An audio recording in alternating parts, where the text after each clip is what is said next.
আপনারা এতক্ষণে ব্যানার এবং হেডলাইন দেখে নিশ্চয়ই চিন্তা করছেন হঠাৎ করে কি এমন মিটিং হলো পিনাকি ভট্টাচার্য, লামিয়া মোর্শেদ এবং ডাক্তার ইউনূসের বিরুদ্ধে। হ্যাঁ, এটা হচ্ছে যে গত পরশুদিন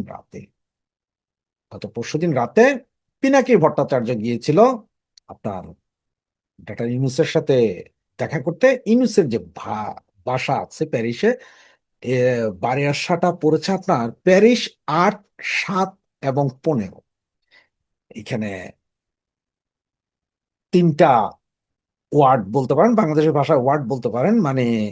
আর ফ্রান্সের ভাষায় আমরা বলি ৭৫,০০০৮, মানে ৭৫,০০৮, ৭৫,০০০ এবং ৭৫,০১৫।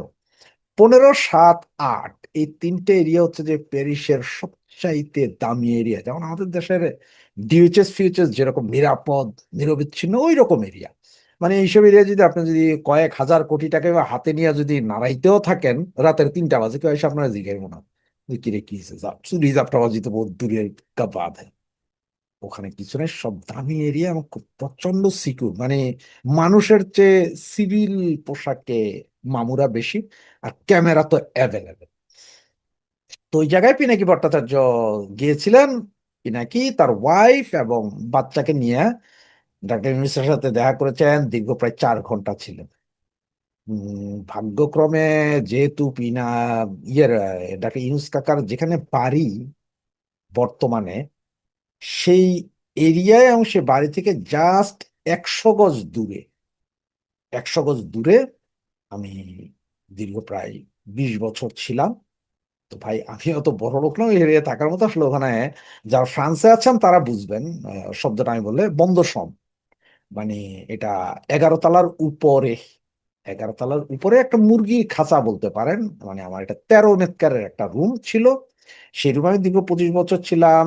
এর ভিতরে ওই রুম কিনা হয়েছে, ওই রুম আমি এখনো ভাড়ায় চলে, এখনো ভাড়ায় চলে। শেষে ওই এরিয়া পুরোটা চিনি। ওখানে এরিয়া ঢুকতে যে আশপাশের দোকান, এগুলো সবই আমার পরিচিত, কারণ এতদিন ছিল। তো পিনাকি যে ওইখানে গিয়েছে এই খবরটা আসলে আমি পাই। এটা হচ্ছে যে পিনাকি গিয়েছিল সন্ধ্যা ৭টার পরে।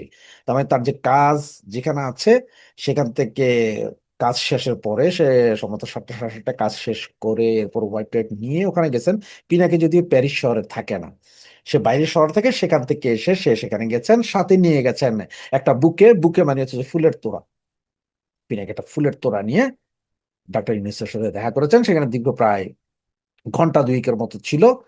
তো অবস্থা দৃষ্টি হচ্ছে যে সেইখানে পিনাকির সবচেয়ে ক্লোজ যেই একজন লোক আছে, যে কিনা আগে এক সময় আমারও ক্লোজ ছিল, তার কাছ থেকে সেই আমার ভিডিও কলে দেখাইলো যে দেখেন যাইতেছে পিনাকি, পিনাকি দ্য গ্রেট ৩ ইঞ্চি। তোদের মধ্যে কি মিটিং হয়েছে কেউ জানে না। আবার গতকাল বিকাল ৫টার পর থেকে হয়তো আপনারা জানেন যে আপনার ডাক্তার ইউনূস, ইউনুস সকালবেলা, তো এটা পত্রিকাতে আসছে, সকালবেলা উনি গিয়েছিলেন আপনার ক্রেডিট এগ্রিকলের একটা ব্যাংক। ওরা ব্যাংক, যে এই সোসাইটি ব্যাংক বিমা ওদের অনেক কিছু আছে। ক্রেডিট এগ্রিকল একটা বড় সোসাইটি, তবে ব্যাংক হিসেবে সবচেয়ে বেশি চিনে আমার বাঙালিরা। ক্রেডিট এগ্রিকল এটা বাঙালিরা ব্যাংক হিসেবে বেশি চিনে। তো ওদের একটা কনফারেন্স সেন্টারে সে সেখানে মিটিং এ গিয়েছিল। ফরাসি একজন মিনিস্টার ছিল সেখানে। তিনি গ্রামীণ ব্যাংক, গ্রামীণ সুদ, লেনদেন এগুলো নিয়ে কথা বলেছেন। তো সবচেয়ে মজার বিষয়টা কি, বিকালবেলা একটা ভিডিও আমাদের এক বাঙালি ভাই তুলে পাঠাইলেন যে পিনাকি এখানে আছে। পিনাকি বলছে, সরি, ডাক্তার ইউনূস এখানে আছেন এই সে। তবে ঘটনা হচ্ছে যে আসলে ওইখানে উনি যেভাবে ভিডিওটা দেখাইছেন, ওইটা হচ্ছে যে আপনার রুই ফুবুক সেন্ট অনরে, এটা হচ্ছে প্যারিস ৮-এ। বা ম্যাক্সিমাম লোকরা যদি বলেন তাইলে ওরা চিনে হচ্ছে যে কোসেম হপিতালের এরিয়া বা সেন্ট লেজার এরিয়া বললে আমাদের বাঙালিরা মোটামুটি চিনে। সেন্ট লেজার এরিয়া বললে চিনে। তো সেন্ট লেজার এরিয়া, সেন্ট লেজার মেট্রো থেকে বের হইয়া হাতের বাম দিকে গেলে ওই সেন্ট অনরে, এটা প্যারিস ৮-এ। আম, যে হোটেল তাতে ওকে দেখা গিয়েছে আমাদের ডাক্তার ইউনূস সাহেবকে, সে হোটেলটা হচ্ছে ৫ তারকা মানের হোটেল। মানে 5 তারকা, প্যারিস যদিও সবগুলোকে 4 তারকা বলা হয়, কিন্তু এটা 5 তারকা বানানো হোটেল। প্যারিসের, ফ্রান্সের 4 তারকা মানে হচ্ছে যে ওয়ার্ল্ডের অন্য জায়গার 5 তারকা হোটেল। এটা হচ্ছে যে লো ব্রিজটল, লো ব্রিজটল। এবং সেই হোটেলেই উনি গিয়েছেন, এবং সেইখানে যাওয়ার কারণে সেইখানে ছিল মোটামুটি আমার সাথে পরিচিত এক সময়কার, যেহেতু আমি ফ্রান্সেরও বেশ কিছু হোটেলে আপনার অ্যাজ এ রিসিপশনিস্ট জব করেছি, সে হোটেলে আমার এক কলিগ ছিল। তো আমার ওই মেয়ে কলিগ, সে হচ্ছে আফ্রিকান কলিগ। তারা সেখানে কাজ করে হচ্ছে যে আপনার ইয়ের হিসাবে, আপনার রুম সার্ভিস, রুম সার্ভিসে কাজ করে, এবং ঝাড়ু মোছা মানে নেতইয়াস, ফ্রেঞ্চ ভাষায় বলে নেতইয়াস বলে ওরা ওখানে, ফ্লোর টোর ক্লিন করে। সুতরাং তাকে আমি ফোন দিলাম যে দেখ, এরকম একটা ভিডিও পাইছি, আমাকে একটু ইনফর্ম কর তুই। তো সে বলছে যে আমি তো এখন কাজে নাই, তুই এক কাজ কর, ওখানে ইয়েতে আপনার রিসিপশনে একটা মেয়ে কাজ করে, এটা হচ্ছে ভার্জিনিয়া স্কোরিডো নাম মেয়েটার, ফিলিপিনে মেয়ে, ন্যাশনালিটি ফ্রেঞ্চ। তারে ফোন দিয়ে, সে এখন কাজে আছে। তখন বাজে আপনার প্রায় সন্ধ্যা 5:30, পৌনে 6টা এখানকার। ফোন দিলাম, তো আমি বললাম যে দেখ, ওইখানে সম্ভবত তোর আমাদের যে নোবেল লরিয়েট আছে না, আমাদের বাংলাদেশের, এশিয়ার। ও বলে হ্যাঁ হ্যাঁ, ডক্টর মোহাম্মদ ইউনূস। বলে যে হ্যাঁ, বলে যে হ্যাঁ ও আসছে। তো আমি বলি যে কে কে আসছে। বলে যে ও আছে, ওর সাথে ওর কুপিন আছে। কুপিন বলতে ফ্রেঞ্চ ভাষায় কুপিন, কুপিন বলতে বান্ধবীরে বুঝি আমরা। তো কুপিনের নাম সে জানে না, যে কুপিন আছে। তো কুপিন মানে বুঝা গেল যে লামিয়া মোর্শেদ আছে। আমি বললাম যে কি আমাদের একই বাঙালি? হ্যাঁ, বলতেছে হ্যাঁ তোদের ওই ড্রেস পরে আসছে মেয়ে, মহিলা, বুড়া মহিলা একটা ড্রেস পরে আসছে, তোদের ড্রেস মানে শাড়ি পরা, শাড়ি পরা। তখন আমি তার ওই ছবিটা পাঠাইলাম, যেটা আজকে সকাল থেকে বিভিন্ন জায়গায় দেওয়া আছে, যে মানে ওরা ঘুরতেছে, ওরা আসলে ওই রোডেই, ওই প্যারিস আটের ওইখানেই আপনার ইয়ে করতেছিল। ওখানে কফি বার যেটা, এটা হচ্ছে যে ওই রিফুবুক স্যান্তনের ঢুকার সময় কোনায়, বা কে ফরাসি যারা আমার ভিডিও দেখেন, ফ্রেঞ্চে যারা দেখেন, তারা যখন আপনার এই মিরম মিরমলিন, আমরা মেট্রো স্টেশন থেকে উঠে যখন কোসেম হসপিটাল দিয়ে যে পাশের যেই রেস্টুরেন্ট গুলো পড়ে, এই রেস্টুরেন্ট গুলা, ওইটার প্রথম রেস্টুরেন্টটা।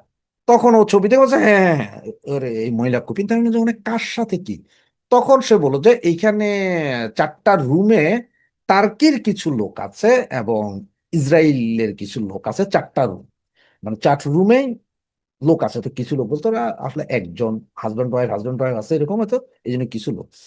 তো বললো যে ওদের সাথে দেখা করার জন্য কনফারেন্স রুমে ওরা সবাই বসছে। তার জন্য কজন বসছে, ওরা 6 জন থেকে 7 জন পর্যন্ত। এগুলো সত্য। আমি ওখানে বললাম যে কোনো ফরাসি বা কেউ আছে কিনা। তখনও বললো যে না, এখানে যে 4 জন আছে, 4 জনের মধ্যে 2 জন ইসরায়েলের এবং 2 জন টার্কির, ফরাসি কেউ নেই। তো এটা বলার পর আমি বললাম যে তুই কিভাবে জানলি যে টার্কি আর ইসরায়েল? বলে যে ওরা যে রুম বুক করছে, তখন রুম বুক করার সময় যে পাসপোর্ট ডিটেলস আছে ওইটা দেখে আমি বললাম, কারণ তোমার ওই লোক, এই ডক্টর ইউনূস, উনি আইসা এদের কথাই বলছেন যে 400 কত নাম্বার রুম থেকে কত নাম্বার রুম, 500 কত নাম্বার এইভাবে বলছে। তখন সে বের করে দিছে। হ্যাঁ, তো ও ওইভাবেই বললো যে আমার এরা মিলে আমাদের কনফারেন্স রুমে আছে, যেটা সুইটের কনফারেন্স রুম যেটা, সেইখানে ওরা সবাই বসছে। এরা রাতে ডিনার করবে ওইখানে, কোন একটা মিটিং হচ্ছে এখানে, এরা কথাবার্তা বলছে। সুতরাং এই এই হচ্ছে কাহিনী। তো বললো যে এর চেয়ে বেশি যদি তুমি কিছু জানতে চাও, তাহলে তুমি আরো 3-4 ঘন্টা পরে আমার ফোন দিয়ে করতে পারো। তাইলে আমি দরকার ডিনারের সময় কারা কারা ডিনার করতেছে, কি কি ডিনার করতেছে, এগুলো সব আমি তোমারে জানাই দিতে পারবো। কারণ সার্ভিসের যারা আছে ওখানে, সুইট রেস্টুরেন্ট সার্ভিসের, ওরাও তো আমাদের কলিগ। তো এই হচ্ছে ঘটনা। এখন ওই আমারও বলতেছে সেই রিসিপশনিস্ট, যে রিসিপশনিস্ট জিজি ভার্জিনিয়া স্কোরিডো, ডাক নাম জিজি ভার্জিনিয়া স্কোরিডো। তারা আমি পরে বললাম যে এই বেটা কি এখানে হোটেলে থাকবে? তো ওরা জানা, ওর নামে তো বুকিং নাই, ওর নামে কোনো বুকিং নাই এখানে যারা আছে। তবে এরা তোমার যে যে দেশে ইসরায়েল এবং টার্কির, এরা অনেক উচ্চ পদস্থ। মানে এদের রুমগুলো ভাড়া করেছে হচ্ছে যে টার্কিশ যারা আসছে, 2টা রুম ভাড়া করছে টার্কিশ এম্বাসি, এবং 2টা রুম ভাড়া করছে ইসরায়েলি এম্বাসি, মানে জুইফ আছে সব। আর এদের নাম কোনো ভাড়া টাড়া নাই, এরা এখানে থাকবে না। এই হচ্ছে যে মূল কাহিনী। ডাক্তার ইউনূস সেখানে আজকে সারা দিন সকালে করলেন আপনার ক্রেডি এগ্রিকলের আপনার কনফারেন্স রুমে মিটিং, ফরাসি এক মিনিস্টার সহ উনি বুঝাইলেন কিভাবে কিভাবে সুদমুদ খাওয়া যায়, মানুষও বোকা বানানো যায়। বিকেল বেলা তো ওনারা কি করছেন না করছেন, কি মিটিং, এটা পৃথিবীর কেউ জানে না। তবে ঠিক যেহেতু তার একদিন আগে আপনার 3 ইঞ্চি দ্য গ্রেট সে দেখা করেছেন ওয়াইফ সহ।